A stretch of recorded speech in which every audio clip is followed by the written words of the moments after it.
नमस्कार दोस्तों, मेरा नाम सौरभ श्रीवास्तव है और आप देख रहे हैं टीआरएम हिंदी। आज हम जिस विषय पे बात करने जा रहे हैं वो जितना रोमांचक है उतना ही रहस्यमय भी। एक ऐसा विषय जो विज्ञान, पौराणिक कथाओं और हॉलीवुड बॉलीवुड की फिल्मों तक फैला हुआ है। टाइम ट्रेवल यानी समय की यात्रा। क्या आपने कभी सोचा है कि अगर हमारे पास ये शक्ति होती कि हम अपने अतीत में जाकर अपनी गलतियां सुधार सकते तो क्या होता? क्या हम भविष्य में जाकर ये देख सकते हैं कि 100 साल के बाद हमारी दुनिया कैसी होगी? यह विषय इतना चर्चित क्यों है? क्यों हर इंसान समय के रहस्यों को जानना चाहता है? और सबसे बड़ा सवाल, क्या समय में यात्रा करना वास्तव में संभव है? आज के इस एपिसोड में हम जानेंगे विज्ञान क्या कहता है टाइम ट्रेवल के बारे में।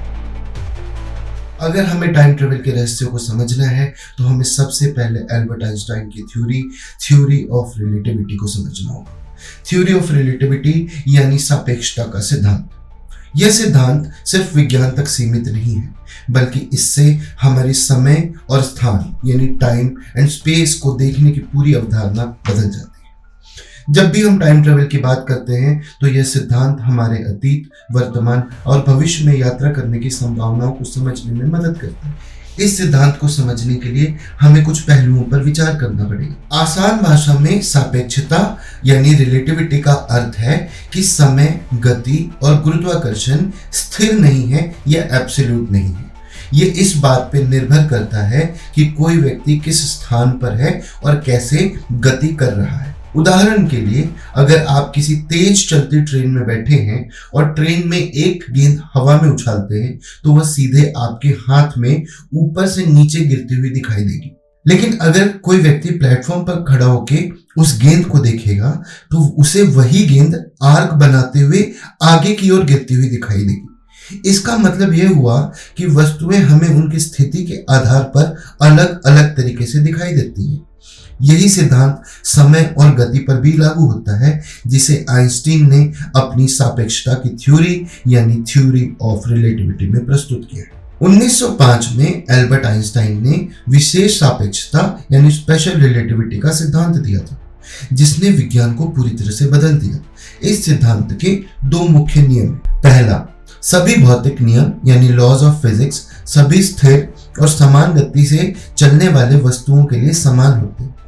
स्पीड ऑफ लाइट हमेशा समान रहती है, चाहे कोई भी वस्तु कितनी भी तेज गति से चल रही हो। अब इसका टाइम ट्रेवल से क्या संबंध है? आइंस्टीन के अनुसार कोई भी वस्तु प्रकाश की गति यानी स्पीड ऑफ लाइट, जो कि करीब करीब 3 लाख किलोमीटर प्रति सेकंड है, से तेज नहीं चल सकती।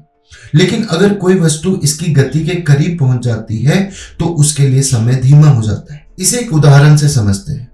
यदि कोई अंतरिक्ष यात्री किसी ऐसे यान में यात्रा करता है जो प्रकाश की गति के करीब चलता है तो उसके लिए समय बहुत धीमा हो जाएगा। जब वह 10 साल बाद पृथ्वी पर लौटेगा तो यहाँ 100 वर्ष बीत चुके होंगे, लेकिन उसके लिए समय 10 साल ही बीता है। इसे टाइम डायलेशन कहा जाता है, जो भविष्य में यात्रा करने का वैज्ञानिक आधार बन सकता है। 1915 में आइंस्टीन ने सामान्य सापेक्षता यानी जनरल थ्योरी ऑफ रिलेटिविटी की थ्योरी दी, जिसने यह सिद्ध किया कि ग्रेविटी भी समय को प्रभावित कर सकता है। आइंस्टीन ने यह बताया कि जहां गुरुत्वाकर्षण अधिक होता है वहां समय धीमा चलता है और जहां गुरुत्वाकर्षण कम होता है वहां समय तेज चलता है। इसका उदाहरण है इंटरस्टेलर फिल्म। इस फिल्म में जब पात्र एक ब्लैक होल के पास स्थित ग्रह पर जाते हैं तो वहां पे गुरुत्वाकर्षण बहुत अधिक होता है। ग्रह पर बिताए गए 1 घंटे का समय पृथ्वी पर 7 साल के बराबर हो जाता है। यानी जो लोग वहां गए उनके लिए कुछ ही घंटे बीते थे, बट जब वो वापस लौटे तो पृथ्वी पर कई दशक बीत चुके थे। इसका मतलब यह हुआ कि अगर हम बहुत शक्तिशाली गुरुत्वाकर्षण क्षेत्र में प्रवेश करते हैं तो हमारे लिए समय धीमा हो सकता है। अगर हम वैज्ञानिक दृष्टिकोण से देखें तो सामान्य विज्ञान के अनुसार अतीत में जाना बहुत कठिन है, क्योंकि यह कारण और प्रभाव यानी कॉज एंड इफेक्ट के नियमों को तोड़ देगा। लेकिन कुछ वैज्ञानिक सिद्धांत अतीत में जाने के तरीके भी बताते हैं और उनमें से वर्म होल एक है। वर्म होल को स्पेस टाइम टनल भी कहा जाता है। कल्पना करें कि आप कागज के एक छोर पे हैं और आपको दूसरे छोर पे जाना है। अगर आप सीधा रास्ता चुनते हैं तो समय अधिक लगेगा, लेकिन अगर आप कागज को मोड़ देते हैं और दोनों छोरों को मिला दें तो आप वहां तुरंत पहुंच सकते हैं। यही विचार वर्महोल का है। यह दो अलग अलग समयों को आपस में जोड़ सकता है। अगर कोई वर्महोल सच में मौजूद हो और इंसान उसे नियंत्रित कर सके तो हम अतीत और भविष्य दोनों में जा सकते हैं। भारत में मौजूद कैलाश पर्वत भी अपने आप में एक टाइम ट्रेवल का जीता जागता एग्जाम्पल है। कैलाश पर्वत, जिसे हिंदू धर्म में भगवान शिव का निवास माना जाता है, सिर्फ एक धार्मिक स्थल नहीं बल्कि वैज्ञानिक दृष्टि से भी रहस्यों से भरा हुआ है। इस पर्वत की गहराई में ऐसे राज छुपे हुए हैं जो आज भी विज्ञान और आध्यात्मिकता के बीच की कड़ी बने हुए। यह पर्वत न सिर्फ आस्था का केंद्र है बल्कि इसके साथ कई ऐसे वैज्ञानिक और रहस्यमय पहलू जुड़े हुए हैं जो इसे एक ऊर्जा केंद्र, समय यात्रा और अंतर आयामी द्वार यानी इंटर डायमेंशनल पोर्टल के रूप में प्रस्तुत करते हैं। कई लोग मानते हैं कि कैलाश पर्वत एक ऐसी जगह है जहां समय सामान्य रूप से नहीं चलता। कुछ यात्री कहते हैं कि यहाँ पे घड़ियां तेज चलने लग जाती हैं और कुछ लोगों ने यह भी दावा किया है कि यहाँ की यात्रा के बाद उनके शरीर पर तेजी से बुढ़ापे के लक्षण दिखे।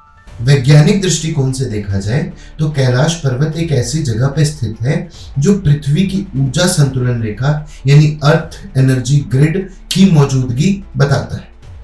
इसे धरती की धुरी या एक्सेस मंडी भी कहा जाता है, यानी यह वह जगह है जहां से संपूर्ण ऊर्जा प्रवाहित होती है। कुछ वैज्ञानिकों का दावा है कि कैलाश पर्वत से निकलने वाली चुंबकीय तरंगे यानी मैग्नेटिक वेव्स धरती के संतुलन में महत्वपूर्ण भूमिका निभाती हैं। यही कारण है कि इस स्थान पर ग्रेविटेशनल फोर्स का प्रभाव अलग महसूस किया जा सकता है। कुछ यात्री जो कैलाश पर्वत का चक्कर लगा के आए, उन्होंने यह दावा किया कि उनके शरीर का भार अचानक से कम या ज्यादा हो गया। सवाल यहाँ पे ये उठता है कि क्या कैलाश पर्वत किसी टाइम पोर्टल से जुड़ा हुआ है? क्या यहाँ पे कोई ग्रेविटेशनल एनोमली मौजूद है जो समय को प्रभावित करती है? कुछ शोधकर्ताओं और आध्यात्मिक गुरुओं का मानना है कि कैलाश पर्वत सिर्फ एक पहाड़ नहीं बल्कि एक इंटर डायमेंशनल गेटवे हो सकता है। यह विचार विशेष रूप से तिब्बती बौद्ध धर्म में गहराई में पाया जाता है।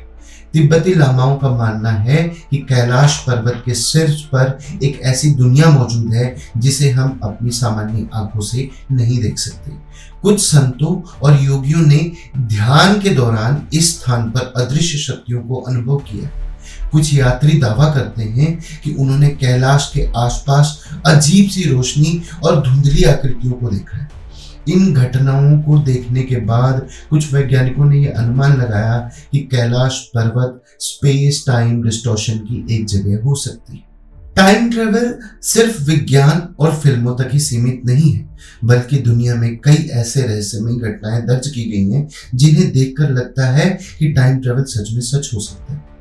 कुछ लोगों ने यह दावा किया है कि वो भविष्य से आए हैं और कुछ लोग अतीत से आने की बातें करते हैं। साल 2000 में इंटरनेट पर एक इंसान चर्चा में आया जिसका नाम जॉन टीटर था।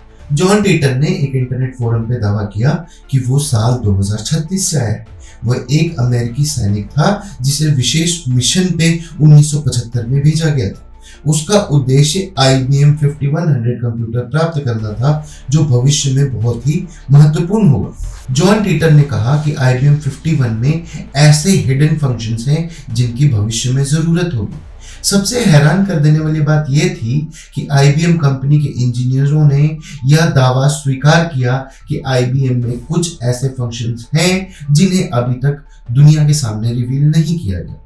सवाल उठता है कि साल 2000 में जॉन टीटर को ये जानकारी कैसे मिली? जॉन टीटर ने कुछ भविष्यवाणियां भी की जिनमें से कुछ सच होती नजर आ रही है।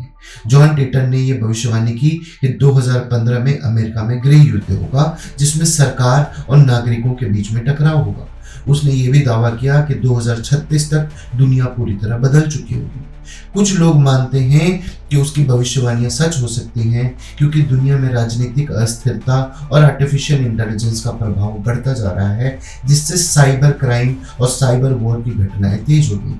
अब सवाल ये है कि क्या जॉन टीटर सच में फ्यूचर से आया था या सिर्फ एक साइबर प्रैंक था? जॉन टीटर टाइम ट्रेवल को लेकर के अकेली घटना नहीं है।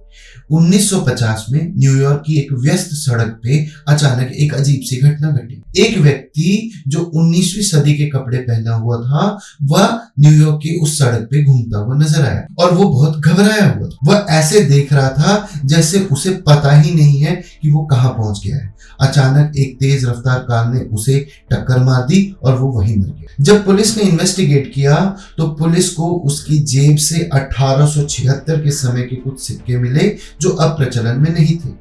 एक पुराना पत्र जो 1876 में लिखा गया था, एक बिजनेस कार्ड जिसमें लिखा था कि उसका नाम रुडोल्फ फिट्ज है। क्या रुडोल्फ सच में 1876 से आया था? पुलिस ने जब रिकॉर्ड निकाले तो पता चला रुडोल्फ फिट्ज नाम का आदमी 1876 में न्यूयॉर्क में रहता था और फिर अचानक गायब हो गया। क्या वह टाइम ट्रेवल करके 1950 तक आ गया था या ये सिर्फ एक संयोग था? टाइम ट्रेवल को लेकर के कुछ रहस्यमयी तस्वीरें भी सामने आई। 1940 के दशक की एक पुरानी तस्वीर में एक आदमी दिखता है जो धूप का चश्मा पहने हैं और एक आधुनिक कैमरा पकड़े हुए। उस समय पे इस तरह का कैमरा होना संभव नहीं लगता। उसके कपड़े और स्टाइल उस समय के लोगों से बिल्कुल अलग है। कुछ लोगों का मानना है कि वह एक टाइम ट्रेवलर था जो भविष्य से आया था। चार्ली चैपलिन की 1928 में बनी एक फिल्म की शूटिंग के दौरान एक महिला को कान में कुछ लगाकर चलते हुए देखा गया। लोग मानते हैं कि वह एक मोबाइल फोन पे बात कर रही थी। 1928 में मोबाइल फोन का कोई अस्तित्व नहीं था, तो उसके हाथ में मोबाइल फोन कहां से आया? हो सकता है कि वह कुछ और भी हो, बट जिस तरह से उसकी तस्वीर दिख रही है वहां तो यही प्रतीत होता है कि उसके हाथ में एक मोबाइल फोन है। एक पुरानी पेंटिंग में एक आदमी को हाथ में कुछ पकड़े हुए दिखाया गया है जो बिल्कुल स्मार्टफोन जैसा लगता है। क्या यह सिर्फ संयोग है या टाइम ट्रेवल सच में सच हुआ था? टाइम ट्रेवल का रहस्य आज भी विज्ञान, आध्यात्मिकता और ऐतिहासिक घटनाओं के बीच उलझा हुआ है। हमने देखा कि आइंस्टीन की थ्योरी ऑफ रिलेटिविटी यह बताती है कि समय की गति बदली जा सकती है। गुरुत्वाकर्षण और प्रकाश की गति के आधार पर समय धीमा या तेज हो सकता है और कुछ वैज्ञानिक अवधारणाएं बताती हैं कि भविष्य में यात्रा भी संभव है। विज्ञान भले ही अभी इसे सिद्ध न कर पाया हो, लेकिन टाइम ट्रेवल का सिद्धांत पूरी तरह से असंभव नहीं लगता। क्या भविष्य में कोई इंसान हमारे समय में आएगा?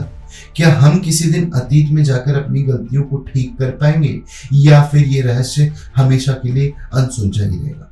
शायद आने वाले समय में विज्ञान इस सवाल का जवाब खोज पाए, लेकिन तब तक टाइम ट्रेवल का विचार हमें रोमांचित करता रहेगा और हमें समय की असली हकीकत और ताकत को समझने के लिए प्रेरित करता रहेगा। तो दोस्तों, यह था आज का हमारा टाइम ट्रेवल एपिसोड। अगर आपको हमारा ये एपिसोड पसंद आया हो तो हमारे इस एपिसोड को लाइक करें, शेयर करें, हमारे चैनल को सब्सक्राइब करें और अगर आप चाहते हैं कि हम किसी और स्पेसिफिक विषय पे वीडियो बनाएं तो हमें कमेंट ज़रूर करें। हम कोशिश करेंगे कि आपके कमेंट को हम एक सच्चाई का प्रारूप दे सकें। Thank you so much.